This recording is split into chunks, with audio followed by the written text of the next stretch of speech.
আপনাদেরকে আমি বিভিন্ন জাতের দেশি বিদেশি ফুলের সাথে আপনাদেরকে পরিচয় করিয়ে দেব।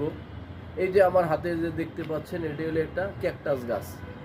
এটা একটা বিদেশি ফুল, মানুষের বিভিন্ন মিটসে, তারপর শোপিসে এগুলা শোকেজের ভিতরে এগুলো রাখে। তারপর আপনাদেরকে নিয়ে যাব, এই যে আমার সামনে একটি ফুল দেখতে পাচ্ছেন, এটি গন্ধরাজ। গন্ধরাজ, তারপর হলে এই যে একটি ঝাউ গাছ, এখানে এই যে একটি নয়নতারা, এই যে নয়নতারা ফুল ফুটে রয়েছে। তারপর ওই যে একটি দেখেন বিভিন্ন আরেকটি পাতাবাহার গাছ। তারপর এই একটা ডালিয়া ফুল, ডালিয়া ফুলের গাছ। তারপর হলে ওই নয়নতারা, এই গন্ধরাজ, এই দেখেন গোলাপ ফুলের কাটা বন্ধু সাদা কালা।